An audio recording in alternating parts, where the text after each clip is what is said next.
அண்மை செய்தியை பார்த்துக் கொண்டிருக்கிறோம். டிட்வா புயல் எதிரொலியால் தமிழ்நாட்டில் நாளையுடன் கனமழை விடைபெறுகிறது.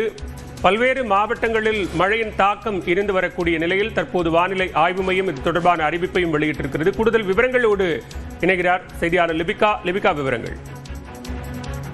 பாலவேல், தமிழகத்தை பொறுத்தவரை வடகிழக்கு பருவமழை தீவிரமடைந்திருந்தது. கடந்த 2 வாரமாக தென் மாவட்டங்கள் மற்றும் டெல்டா மாவட்டங்கள்ல ஓரிரு இடங்களில் அதி கனமழை என்பது பதிவாகி வந்தது. சென்னையை பொறுத்தவரை கனமழை என்பது ஓரிரு இடங்களில் இருந்தாலும் தொடர்ச்சியாக மிதமான மழையை நீடித்து வந்த நிலையில் நாளையுடன் தமிழகத்தை பொறுத்தவரை கனமழை விலகும் என வானிலை ஆய்வு மையம் அதிகாரப்பூர்வமாக அறிவித்திருக்கின்றது.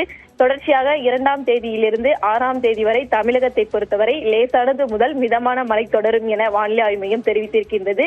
குறிப்பாக சென்னை மற்றும் அதன் புறநகர பகுதிகளை பொறுத்தவரை வானம் ஓரளவு மேகமூட்டத்துடன் காணப்படும் எனவும் நகரின் ஒரு சில பகுதிகளில் இடி மின்னலுடன் கூடிய லேசானது முதல் மிதமான மழைக்கு வாய்ப்பிருப்பதாக தெரிவிக்கப்பட்டிருக்கின்றது. பாலவேல், விவரங்களுக்கு நன்றி லிபிகா.